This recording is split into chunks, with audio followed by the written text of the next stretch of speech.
ഞാനിപ്പോഴും സ്ട്രഗിൾ ചെയ്തുകൊണ്ടിരിക്കുന്ന ഒരു ആക്ടറാണ്. 1-2 പേര് അറിയുന്നു മാത്രമേ ഉള്ളൂ, അല്ലാതെ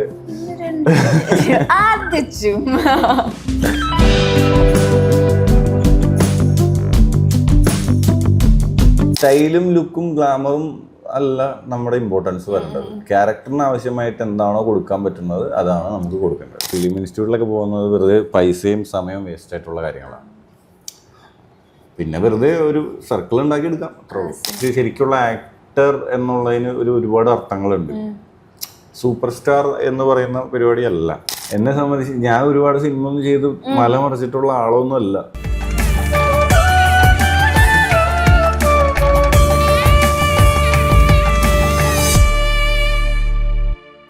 ഞാനിപ്പോൾ വരുന്ന എല്ലാവരും ഇങ്ങനെ പറയുന്നുണ്ട്, ഈ സിനിമയിലേക്ക് വരുമ്പോൾ ഫസ്റ്റ് ഒക്കെ ആദ്യത്തെ സിനിമ ചെയ്യുമ്പോൾ ഭയങ്കരമായിട്ട് ഈ നാടകത്തിൽ നിന്ന് വന്നവരാകുമ്പോൾ പ്രത്യേകിച്ചും ആ ഒരു അഭിനയത്തിന്റെ ആ സംഭവം പിടിക്കാൻ കുറച്ച് അതൊക്കെ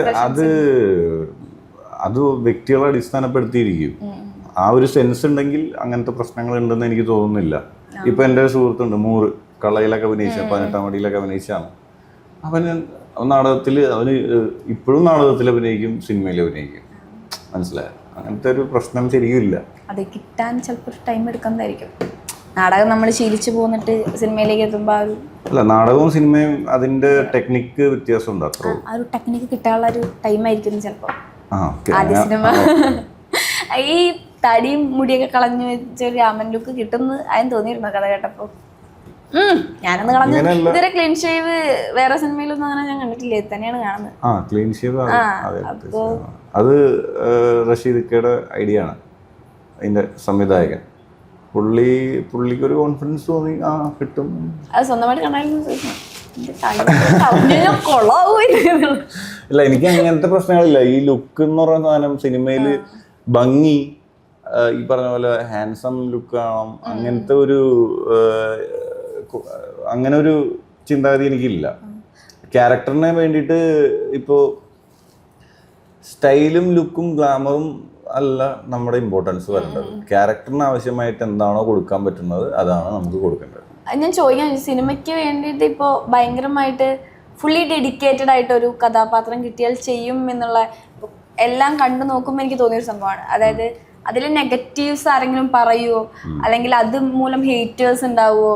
അങ്ങനെ ഇല്ല. അത് എന്തും ആയിക്കോട്ടെ. ഇപ്പോൾ എങ്ങനെയാ, അപ്പോൾ അതൊരു എക്സാമ്പിളായിട്ട് പറയാം. ഇപ്പം ഈ സിനിമ തന്നെ എടുക്കാം നമുക്ക്. ഇത് മൂലം എനിക്ക് നാളെ ഒരു പ്രശ്നം ഈ സിനിമയിൽ ഞാൻ അഭിനയിച്ചത് കൊണ്ട് ഉണ്ടാവും എന്ന് ചിന്തിക്കുന്നില്ല. ആ സിനിമയിൽ എത്തുമ്പോൾ അത് അഭിനയിക്കുക, അങ്ങനത്തെ പേടികളൊന്നും എനിക്കില്ല. അതാ ഞാൻ ചോദിക്കണേ. അങ്ങനത്തെ ആ ഒരു ഡെഡിക്കേഷൻ ഇനിയും നാളെ വേറൊരു ഇത് മാത്രമല്ല കേട്ടോ, എന്തും ഒരു ചലഞ്ച് ഏറ്റെടുക്കുക സിനിമയ്ക്ക് വേണ്ടിയിട്ട് എന്നുള്ളൊരു മൈൻഡിലാണുള്ളത്. എന്നെ സംബന്ധിച്ച് ഞാൻ ഒരുപാട് സിനിമ ഒന്നും ചെയ്ത് മല മറിച്ചിട്ടുള്ള ആളൊന്നും അല്ല. പക്ഷെ എന്നിരുന്നാൽ പോലും ഞാൻ പറഞ്ഞ കാര്യമില്ലേ, അത് ശരിയാണോ? ഒരു പരിധി ശരിയാണെന്ന് വെച്ച് കഴിഞ്ഞാൽ പ്രൊഫഷൻ ആക്ടർ എന്നുള്ള നിലയ്ക്ക് ഞാൻ ചിന്തിക്കുകയാണെങ്കിൽ എനിക്ക് ഇതൊന്നും ബാധിക്കാൻ പാടില്ല, എന്നെ ഇതൊന്നും ബാധിക്കാൻ പാടില്ല. അതാണ് ഞാൻ ചോദിക്കുന്നത്. ഇപ്പോൾ ചിലർക്ക് അത് ഉണ്ടാവുമല്ലോ, അങ്ങനെയാണോ? ഞാനൊരു ആക്ടർ അല്ലായിരുന്നെങ്കിൽ ഞാൻ ചിലപ്പോൾ സൊസൈറ്റിക്ക് വേണ്ടി ജീവിച്ചേനെ. പക്ഷെ ആക്ടറിനെ സംബന്ധിച്ച് ശരിക്കുള്ള ആക്ടർ എന്നുള്ളതിന് ഒരുപാട് അർത്ഥങ്ങളുണ്ട്. സൂപ്പർ സ്റ്റാർ എന്ന് പറയുന്ന പരിപാടിയല്ല. അത് ആക്ടിങ് എന്ന് പറയുന്നത് വെർസറ്റൈൽ ആവാന്നുള്ളത് തന്നെയാണ്. ഒരു ഡയറക്ടറിൻ്റെ ടൂളായിട്ടാണ് ആക്ടറിനെ കരുതുന്നത്. അപ്പോൾ ആക്ടർ അത്രയും ഫ്ലെക്സിബിൾ ആയിരിക്കണം, ഇത്രയും കാര്യങ്ങൾ. അതുപോലെ ഒരു സിനിമയ്ക്ക് വേണ്ടി നമ്മുടെ ക്യാരക്ടറിന് വേണ്ടി അതെല്ലാരും റെഡി ആവുന്നില്ലല്ലോ. എല്ലാവരും ഇപ്പോൾ ലിമിറ്റേഷൻസ്, ഇപ്പോൾ പല കാര്യം, ഇപ്പോൾ ഒരു ഡ്രസ്സിങ്ങിന്റെ കാര്യത്തിൽ കംഫർട്ട് അല്ലാത്ത ഇതുണ്ടാവും. ഒരു ക്യാരക്ടർ വന്നു കഴിഞ്ഞാൽ ആ ക്യാരക്ടർ അത് ഡിമാൻഡ് ചെയ്യുകയാണെങ്കിൽ അത് ചെയ്യാൻ ഓക്കെ ആണോ? ചൂസിംഗ് എന്ന് പറഞ്ഞൊരു ഓപ്ഷൻ നമുക്കുണ്ട്. അല്ല, അത് ഇപ്പോൾ ഞാൻ ഫേഡിങ് ഷെയ്ഡ്സ് തന്നെ എടുക്കാം നമുക്ക്. അതിലത്തെ ഒരു നേക്കഡായിട്ട് നിൽക്കുന്ന ഒരു സംഭവം ഉണ്ടല്ലോ. അപ്പോൾ അതൊക്കെ ചെയ്യാൻ ഇപ്പം എല്ലാ ആക്ടേഴ്സൊന്നും ഇൻഡസ്ട്രിയിലും എല്ലാവരും റെഡി ആവണമെന്ന് എനിക്ക് തോന്നുന്നില്ല. അതുപോലെ ഞാൻ പറഞ്ഞേ, അങ്ങനെ ഇത് ഞാൻ ചെയ്ത് കഴിഞ്ഞാൽ നാളെ അയ്യോ ഇങ്ങനെ ആൾക്കാർ എന്തെങ്കിലും പറയൂ എന്നൊരു സംഭവം നോക്കാതെ ഒരു നല്ല സിനിമ വന്നു കഴിഞ്ഞാൽ അല്ല അങ്ങനെ വേണമെന്നാണ് ഞാനത് ആക്സെപ്റ്റ് ചെയ്യുന്നുണ്ട്. അങ്ങനെ ഒരു മൈൻഡ് എല്ലാവരും ഇല്ല. അതിപ്പോൾ ആരോ ആവട്ടെ, ആക്ടേഴ്സിലെല്ലാവരും അങ്ങനെ എന്ത് ക്യാരക്ടറും കിട്ടിയാൽ ഞാൻ ആ ക്യാരക്ടർ ഇന്ന കാരണം കൊണ്ട് വേണ്ടാന്ന് വെച്ചു എന്നൊക്കെ പറയുന്ന ആൾക്കാരുണ്ടല്ലോ. അങ്ങനെ അല്ലാതെ ഒരു സിനിമയ്ക്ക് നല്ല ക്യാരക്ടറാണ്, അത് ഡിമാൻഡ് ചെയ്യുന്നുണ്ടെങ്കിൽ അത് ചെയ്യും എന്നുള്ളൊരു മൈൻഡിലാണോ? അതെ. ആണ്. ആൻസറിൽ നിർത്തി കളഞ്ഞു. കുറച്ച് ഒരു 10 മാർക്കിനുള്ളത് എഴുതും കേൾക്കട്ടെ. അല്ല, എനിക്ക് അങ്ങനെ പേടി സമൂഹത്തിനോട് അങ്ങനെ. നാളെ ഇതിലും ചലഞ്ചിങ് ആയിട്ടുള്ള വന്ന ചെയ്യും തീർച്ചയായിട്ടും. ഒരു 50 Shades of Grey പോലെ സിനിമ വന്നാൽ അല്ല, എനിക്ക് അങ്ങനത്തെ പ്രശ്നങ്ങളില്ല. അത് സിനിമ എന്ന് പറയുന്നത് നമ്മൾ ചൂസ് ചെയ്യുമ്പോൾ നമ്മൾ ആ കണ്ടന്റിന്റെ ഇമ്പോർട്ടൻസ് ആണ് നമ്മൾ അതായത് അതിന്റെ പരിപാടി, അതിന്റെ ക്വാളിറ്റി, സ്ക്രിപ്റ്റിന്റെ ക്വാളിറ്റി, ഡയറക്ടറിന്റെ ക്വാളിറ്റി, ഈ ടെക്നീഷ്യൻസിന്റെ ക്വാളിറ്റി എല്ലാം കൂടി നോക്കിയിട്ട് ആണ് നമ്മൾ ഇതൊക്കെ ചെയ്യുന്നത്. അപ്പോൾ ആ സിനിമ എനിക്ക് നല്ല രീതിയിൽ ഉപകാരം, എൻ്റെ കരിയറിന് ഗ്രോത്ത് ഉണ്ടാക്കുന്നതാണെന്നുണ്ടെങ്കിൽ ഞാൻ ഉറപ്പായിട്ടും എനിക്ക് അങ്ങനത്തെ ചലഞ്ചുകൾ വളരെ ഇഷ്ടമാണ്. മനസ്സിലായോ? എനിക്ക് അങ്ങനത്തെ എനിക്കതൊരു ഇങ്ങനെ ആൾക്കാരെന്ത് ചിന്തിക്കും എന്ന് ഞാൻ ചിന്തിക്കാറില്ല. പൊതുവെ ഞാൻ അങ്ങനെ ചിന്തിക്കാറില്ല. ചെറുപ്പം മുതലേ അങ്ങനെ തന്നെയാണ്. അങ്ങനത്തെ പേടി എനിക്കില്ല. അതെ, എനിക്ക് എൻ്റെതായ സ്വാതന്ത്ര്യമുണ്ട്. മറ്റുള്ളവരുടെ സ്വാതന്ത്ര്യത്തിൽ ഇടപെടാതിരുന്നാൽ മാത്രം മതി. ഇപ്പൊ 22 വയസ്സൊക്കെ ഉള്ളപ്പോഴാണോ മറ്റേ 18ാം പടിയിലൊന്നും ഉണ്ടാവുക? ഇന്റർവ്യൂല് 23 കിട്ടുമോ? പിന്നെ എന്തായാലും അതിന് മുന്നേ ഞാൻ ഓഡീഷന് പോകുന്നത് 19ാമത്തെ വയസ്സിലാണ്. അത് കഴിഞ്ഞ് പ്രീ പ്രൊഡക്ഷൻ. അപ്പൊ ആ ഒരു ലുക്കിലാണോ അവരെടുത്തത്? ഞാൻ ചെന്ന സമയത്ത് പറ്റടിച്ചിട്ടാണ് പോയിരുന്നത്.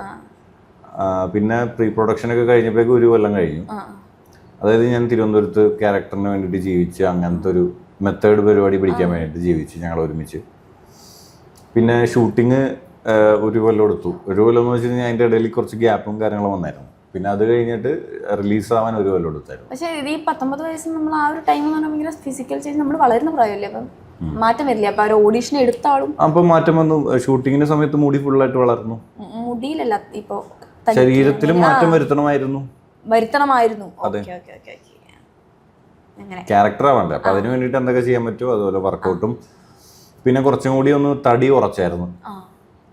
അവർക്ക് വേണ്ടത് ആ ഒരു ഒരുപാട് മസിലും കാര്യങ്ങളും അങ്ങനെയല്ല, ഒരു റോ ആണെങ്കിലും ഒരു പറഞ്ഞ പോലെ ഒരു സ്ലിം ആയിട്ടുള്ള ഒരു ടൈപ്പ്. ഞാൻ ഇതെന്തിനാ ചോദിച്ചാൽ ആ ഒരു ടൈമില് നമ്മൾ ആ സിനിമയിലേക്ക് വരുമ്പോൾ ഇപ്പം സിനിമ ഷൂട്ടിംഗ് ആയിക്കോട്ടെ, അഭിനയിക്കുന്ന രീതി ആയിക്കോട്ടെ, ഈവൻ ഒരു ഇൻ്റർവ്യൂ ആയിക്കോട്ടെ, ആ ഒരു ടൈമത്തെ അതും ഇപ്പോഴും വെച്ച് കമ്പയർ ചെയ്ത് നോക്കാം എന്തൊക്കെ ചേഞ്ചസ് വന്നിട്ടുണ്ട്. ഇപ്പം ഇൻ്റർവ്യൂവിൽ ഇരിക്കുന്ന രീതി, നമ്മൾ ആൻസർ പറയുന്ന രീതി, ആ സമയത്ത് അഭിനയിച്ചിരുന്ന രീതി, അല്ലെങ്കിൽ ആ സമയത്തെ സെറ്റിൽ അതിന് ശേഷം പഠിച്ച കുറേ കാര്യങ്ങളുണ്ടാവും. ഇപ്പം ഡയറക്ഷൻ ഇഷ്ടമുള്ള ആളാണെന്ന് പറഞ്ഞു, നമുക്ക് സിനിമയിലേക്ക് വരുമ്പോൾ ഭയങ്കര ബാക്ക്ഗ്രൗണ്ട് ഇല്ലാത്ത ഒരാളെന്ന രീതിയിൽ അതൊന്നും അറിയണമെന്നില്ല. ഭയങ്കരമായിട്ട് ഒരു ഷൂട്ടിംഗ് കണ്ടുപരിചയം. അതിനുശേഷം വന്ന ഇപ്പോൾ ഒരു സിനിമ അല്ലെങ്കിൽ ഒരു ആക്ടർ എന്നുള്ള രീതിയിൽ അല്ലെങ്കിൽ ഒരു സിനിമാക്കാരൻ എന്നുള്ള രീതിയിൽ എന്തൊക്കെ ചേഞ്ചസ് വന്നിട്ടുണ്ട്? എൻ്റെ ലൈഫിൽ ഒരുപാട് ചേഞ്ചസ് വന്നിട്ടുണ്ടെങ്കിൽ പോലും എന്നിൽ അങ്ങനെ വലിയ ചേഞ്ചസ് ഒന്നും വന്നിട്ടില്ല. ലേണിംഗ് ഉറപ്പായിട്ടുണ്ടാവും എൻ്റെ. അതുകൊണ്ട് ഞാൻ എൻ്റെ ബിഹേവിയറും ക്യാരക്ടറും അങ്ങനെ ഒന്നും മാറ്റാൻ ഞാൻ ശ്രമിച്ചിട്ടില്ല. ഇപ്പോൾ ഒരു ഇൻ്റർവ്യൂ നേരത്തെ പറഞ്ഞില്ല, ഇൻ്റർവ്യൂസിൽ എനിക്ക് എന്താണോ തരുന്നത് അതാണ് ഞാൻ തിരിച്ചു കൊടുക്കുന്നത്. മനസ്സിലായോ? നിങ്ങൾ എന്ത് ടൈപ്പ് എനർജിയാണ് എനിക്ക് തരുന്നത് അത് മാത്രമാണ് ഞാൻ തിരിച്ചു കൊടുക്കുന്നത്. എൻ്റെ ശരിക്കുള്ള ഞാനെന്ന് പറയുന്നത് എൻ്റെ ഫ്രണ്ട്സിൻ്റെ കൂടെ തമാശയൊക്കെ പറഞ്ഞ് ചിരിച്ച് അങ്ങനത്തെ ചളിയൊക്കെ പറഞ്ഞ്, മനസ്സിലായോ? നമുക്കൊരു കംഫർട്ട് സോണില്ലേ, അതാണല്ലോ നമ്മൾ ശരിക്കുള്ള നമ്മൾ. അതല്ലാതെ നമ്മുടെ ഇങ്ങനെയുള്ള പരിപാടികളിൽ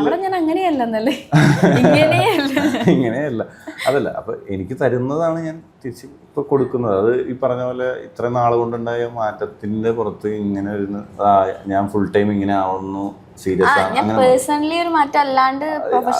പ്രൊഫഷണലി എനിക്ക് മാറ്റങ്ങൾ ആദ്യം സിനിമയിൽ പോയി അഭിനയിക്കുമ്പോൾ ചില മിസ്റ്റേക്സ് കാര്യങ്ങൾ ഇതിങ്ങനെ ചെയ്യാൻ പാടില്ല. അതങ്ങനെ തന്നെയാണല്ലോ നമ്മുടെ ജീവിതത്തിൽ. നമ്മളെല്ലാം ഓരോ ഇങ്ങനെ പഠിച്ചിട്ടാണല്ലോ പോയിക്കൊണ്ടിരിക്കുന്നത്. അതെല്ലാ കാര്യവും അങ്ങനെ തന്നെയല്ലേ. അങ്ങനെ നോട്ട് ചെയ്ത് ഇതാക്കിയ കാര്യമുണ്ടോ? ഈ ഡയറക്ഷൻ ഇപ്പോഴും ചെയ്യുമ്പോൾ ഒബ്സർവ് ചെയ്യാറുണ്ടോ? നാളെ ഒരു സിനിമ ഡയറക്റ്റ് ചെയ്യാൻ വേണ്ടിയിട്ട് ഇപ്പോൾ നമ്മൾ അഭിനയിക്കുന്ന സിനിമയിലെ ഡയറക്ടർമാരെ ഒബ്സർവ് ചെയ്യാറുണ്ടോ? അവർ ചെയ്യുന്ന രീതികള്? ഞാൻ നന്നായിട്ട് ഒബ്സർവ് ചെയ്യുന്ന ഒരു വ്യക്തിയാണ്. ആസ് ആൻ ആക്ടറും അല്ലെങ്കിൽ ആസ് എ ഡയറക്ടർ അല്ലെങ്കിൽ ആസ് എ ഹ്യൂമൻ ബീയിങ് അല്ലെങ്കിൽ ആസ് എ സൈക്കോളജിസ്റ്റ് പോലെ. അതായത് മനുഷ്യന്മാർ എല്ലാം ചുറ്റുപാടും എല്ലാം നല്ല രീതിയിൽ ഒബ്സർവ് ചെയ്യുന്ന ഒരാളാണ്. അത് ഒബ്സർവ് ചെയ്തുകൊണ്ടിരിക്കുക എന്ന് മാത്രമാണ്. അതാകുമ്പോൾ ഭാവിയിൽ അത് എങ്ങനെയെങ്കിലൊക്കെ ഉപകാരപ്പെട്ടുള്ളൂ. ഡിറക്ഷൻ താല്പര്യമുള്ള വ്യക്തിയാണ് പണ്ട് മുതലേ. ഞാൻ ഫിലിം ഇൻസ്റ്റിറ്റ്യൂട്ടിൽ ഡയറക്ഷനാണ് പഠിച്ചിരുന്നത്. പക്ഷെ അതുകൊണ്ട് യാതൊരു ഉപകാരമില്ല. അത് അങ്ങനത്തെ കുഴപ്പമൊന്നുമില്ല. അത് വെറുതെ ഫിലിം ഇൻസ്റ്റിറ്റ്യൂട്ടിലൊക്കെ പോകുന്നത് വെറുതെ പൈസയും സമയവും വേസ്റ്റ് ആയിട്ടുള്ള കാര്യങ്ങളാണ്. പിന്നെ വെറുതെ ഒരു സർക്കിൾ ഉണ്ടാക്കി എടുക്കാം, അത്രേ ഉള്ളൂ. സിനിമ പഠിച്ചിട്ടുണ്ടെന്നുള്ള സാധനം ഇപ്പം അങ്ങനത്തെ പറയുന്ന പോലത്തെ വലിയ മാറ്റങ്ങളൊന്നും എൻ്റെ ലൈഫിൽ ഉണ്ടായിട്ടില്ല. ഞാനിപ്പോഴും സ്ട്രഗിൾ ചെയ്തുകൊണ്ടിരിക്കുന്ന ഒരു ആക്ടറാണ്. 1-2 പേര് അറിയുന്നു മാത്രമേ ഉള്ളൂ. അല്ലാതെ അങ്ങനെയല്ല, കുറച്ച് പേർക്ക് അറിയാം എന്ന് മാത്രമേ ഉള്ളൂ. അല്ലാതെ ഞാനിപ്പോഴും ഈ പറഞ്ഞ പോലെ ഞാൻ ഉദ്ദേശിച്ച എൻ്റെ ഒരു സക്സസ് എന്ന് പറയുന്ന ഒരു പരിപാടി ഉണ്ടല്ലോ. ഈ 18-ാം പടീനെ മേലേക്ക് കയറിയിട്ട് കീഴടക്കിയിട്ട് ഒരു റെക്കഗ്നൈസേഷൻ കിട്ടിയ ഏതെങ്കിലും സിനിമ ഉണ്ടായിരുന്നു? ഇപ്പോഴും 18-ാം പടി ഭയങ്കര അയ്യപ്പൻ ആ റോളിന് ഭയങ്കര ഒരു ഫാൻ ബേസ് ഉണ്ട്. തീർച്ചയായിട്ടും. അതിന്റെ അപ്പുറത്തോട്ട് ശേഷം ഞാൻ ഒരുപാട് ഓപ്പർച്യൂണിറ്റീസ് ഇപ്പോഴും തേടിക്കൊണ്ട് നടക്കുന്ന ആളാണ്. എല്ലാ സംവിധായകന്മാരൊക്കെ എനിക്ക് ഒരുപാട് ഇഷ്ടപ്പെട്ട ഒരുപാട് സംവിധായകരൊക്കെ ഉണ്ട്. അവരൊക്കെ അപ്രോച്ച് ചെയ്ത് നോക്കിയിട്ടുണ്ട്. പക്ഷെ അത് നമ്മുടെ ജോലി ചെയ്തുകൊണ്ടിരിക്കുക. ഏതെങ്കിലും ഒരു റോള് അഭിനയിക്കാൻ ഇഷ്ടമുള്ളതല്ലേ? അതിപ്പോ ഞാൻ ചെയ്തു വെച്ചതൊന്നും ചോദിക്കുന്നില്ല. ഇപ്പം ലാലേട്ടൻ പണ്ട് ചിരിച്ചു അങ്ങനത്തെ അല്ല, അങ്ങനെ അല്ലാണ്ടോ മനസ്സിലുണ്ടാവും എനിക്ക് ഇങ്ങനത്തെ ഒരു ടൈപ്പ് റോള് ചെയ്യണം എന്നുണ്ടെന്നുള്ളത് ഉണ്ടാവില്ലേ? അങ്ങനെയല്ല, എനിക്ക് അങ്ങനെ എക്സ്പ്ലോർ ചെയ്യാൻ പറ്റിയ നമ്മളിലെ ഒരു ആക്ഷൻ എക്സ്പ്ലോർ ചെയ്യാൻ പറ്റിയിട്ടുള്ള ഒരു ഫിലിം. എനിക്കങ്ങനെ ഇന്ന ടൈപ്പ് ആദ്യകാലം അതൊരു മാറ്റമാണ്. ആദ്യ സമയത്തൊക്കെ അഭിനയം ഇഷ്ടപ്പെട്ടിരുന്ന സമയത്തൊക്കെ ഞാൻ ഈ പറഞ്ഞ പോലെ ഇന്ന ക്യാരക്ടറിങ് ചെയ്യണം, അങ്ങനത്തെ ഒരു ടൈപ്പ് ക്യാരക്ടർ ചെയ്യണം, അങ്ങനെയൊക്കെ ഒരുപാട് ആഗ്രഹിച്ചിട്ടൊക്കെ നടന്നിട്ടുള്ളൂ. പക്ഷെ അങ്ങനെയല്ല നമ്മൾ ആഗ്രഹിക്കേണ്ടത്. നമ്മുടെ ഭൂമിയിൽ എത്രയോ മനുഷ്യരുണ്ടോ അത്രയും ക്യാരക്ടേഴ്സ് ഉണ്ട്, മനസ്സിലായ? അപ്പം നമ്മൾ സിനിമയിൽ നിന്ന് മാത്രം ഇൻസ്പയർ ആവാതെ ജീവിതത്തിൽ നിന്നും ഇൻസ്പയർ ആവാം. മാനത്തോട്ട് നോക്കി നക്ഷത്രങ്ങളെ സ്വപ്നം കണ്ടാൽ മാത്രം പോരാ, ഭൂമിയിലുള്ള നക്ഷത്രങ്ങളെ കാണുക എന്ന് പറയില്ലേ, അതുപോലത്തെ ഒരു സാധനം. അത് ചുറ്റുപാടും ഒബ്സർവ് ചെയ്താൽ നമുക്ക് ഒരുപാട് ക്യാരക്ടേഴ്സ് നമുക്ക് ഇൻസ്പയർ ചെയ്തിട്ട് അതേപോലെ ചെയ്യാം എന്നൊക്കെ തോന്നും. അപ്പം ഞാനിപ്പോൾ പോയിക്കൊണ്ടിരിക്കുന്ന പ്രോസസ്സ് അതാണ്. അതായത് ഒരു എക്സാമ്പിൾ, ആസ് എ പേഴ്സൺ എനിക്ക് ഇഷ്ടമല്ലാത്ത ടൈപ്പ് ആളുകളുണ്ടാവും, ഇഷ്ടമുള്ള ടൈപ്പ് ആളുകളുണ്ടാവും. അതെൻ്റെ വ്യക്തിപരമായിട്ടുള്ള പേഴ്സണലായിട്ടുള്ള കാര്യങ്ങളാണ്. പക്ഷേ ഒരു കലാകാരൻ എന്ന നിലയ്ക്ക് ഞാൻ എല്ലാ ടൈപ്പ് ആളുകളുടെ ഒപ്പം കൂട്ടുകൂടാം. എന്തിനാണെന്ന് വെച്ച് കഴിഞ്ഞാൽ ഒരു ആക്ടറിന് എല്ലാ ടൈപ്പും വേണം, മനസ്സിലായോ? എനിക്ക് ഒരു പരിചയമില്ലാത്ത ടൈപ്പ് ഒരു ക്യാരക്ടർ എനിക്ക് കിട്ടിക്കഴിഞ്ഞാൽ ആ സമയത്ത് കിടന്ന് പണിയെടുക്കാനായിട്ട് ഭയങ്കര ബുദ്ധിമുട്ടായിരിക്കും. അപ്പോൾ ആദ്യമേ നമ്മൾ ഈ പറഞ്ഞ പോലെ എല്ലാ ടൈപ്പ് ആളുകളും നമ്മളെ കൂട്ടുകെട്ടിൽ ഉണ്ടെന്നുണ്ടെങ്കിൽ അവരിൽ നിന്ന് ഒരുപാട് കാര്യങ്ങൾ, അവരുടെ രീതികൾ, ബിഹേവിയർ, പരിപാടികളൊക്കെ നമുക്ക് പഠിക്കാൻ പറ്റും. ഇതാണ് എൻ്റെ ഒരു രീതി. ഞാൻ പറഞ്ഞെന്നുള്ളൂ. ആളുകളിൽ നിന്ന് പഠിച്ചുകൊണ്ടിരിക്കുക. വായിക്കുന്ന ആളാണോ? വായിക്കാൻ എനിക്ക് ഇഷ്ടമാണോ? ഇഷ്ടമല്ലേ? ഇഷ്ടമെന്ന് വെച്ച് കഴിഞ്ഞാൽ എനിക്ക് വായിക്കാൻ ഭയങ്കര ബുദ്ധിമുട്ടാണ്. ഫോക്കസ് കിട്ടൂല. ഒരു പേജ് 3 തവണയൊക്കെ വായിച്ചാലാണ് എനിക്ക് വേറെ ചിന്ത ഫോക്കസ് മാറിക്കൊണ്ടിരിക്കും. ഹൈപ്പർ ആക്റ്റീവ് ആണ്, കുറച്ച് പ്രശ്നങ്ങളുണ്ട്, അപ്പോൾ പറയുന്നില്ല. അപ്പോൾ അതുകൊണ്ട് മേ ബി ഓഡിയോ ബുക്സുകളാണ് എനിക്ക് ഞാൻ കൂടുതൽ കേൾക്കാറില്ല. അതായത് വായിക്കാൻ പോസിബിൾ അല്ലാത്തൊരു സാഹചര്യത്തിൽ നമുക്ക് ഓഡിയോ ബുക്സ് എന്നുള്ളൊരു ഓപ്ഷൻ ഉണ്ടല്ലോ, അത് എക്സ്പ്ലോർ ചെയ്യാൻ ഞാൻ ആഗ്രഹിക്കുന്ന ഒരാളാണ്. ഞാൻ ഇതുവരെ കേട്ടിട്ടില്ല, അതിലോട്ട് ഞാൻ ആലോചിച്ചുകൊണ്ടിരിക്കുകയാണ്. എനിക്ക് ബുക്കുകൾ ഇഷ്ടമാണ്, ഇന്ന ടൈപ്പ് പരിപാടികൾ വായിക്കണം എന്നൊക്കെ ഉള്ള ഒരു ആഗ്രഹമുണ്ട്. വാങ്ങിക്കും. അതൊരു ബുക്ക് കംപ്ലീറ്റ് ചെയ്യണമെങ്കിൽ എന്തോരം സമയം എടുക്കുമെന്ന് അറിയോ എന്നെ സംബന്ധിച്ച്? ഈ വായിച്ച തന്നെ വെറുതെ വായിച്ചു പോന്നിട്ട് അടുത്ത വിഷയത്തിൽ ഇത്ര നേരം എന്താ വായിച്ചതെന്നൊരു ഐഡിയ ഇല്ലാത്ത അവസ്ഥ. അതെ, ഇപ്പോൾ സ്ക്രിപ്റ്റുകളാണെങ്കിൽ കൂടി എനിക്ക് ആരെങ്കിലും വായിച്ചു തരുമ്പോഴാണ് കൂടുതൽ എനിക്ക് ഫോക്കസും ഇമാജിനേഷനും വരുന്നത്. ഞാൻ വായിക്കുമ്പോൾ ഞാൻ വായിക്കണുണ്ടാവും കറക്റ്റായിട്ട്. ആ ഏതിലൊരു വാക്കിനകത്തുനിന്ന് വേറെ കഥകളിലോട്ട് പോകും. അത് കഴിഞ്ഞിട്ട് തിരിച്ചു വന്നു കഴിയുമ്പോൾ പിന്നെ രണ്ടാമത് വായിക്കും. അത് കഴിഞ്ഞിട്ട് വേറെ ഒരു വാക്ക് വരുമ്പോൾ അതിനെ ബേസ് ചെയ്ത് പോകും. ഈ ചെറുപ്പത്തിൽ കഥ കേൾക്കുന്ന ആളായിരുന്നു? ഐ മീൻസ് അമ്മ പറഞ്ഞ കഥകൾ കേൾക്കുമല്ലോ. തോന്നി ഇത് കണ്ടു കേട്ടോ. ഓക്കെ.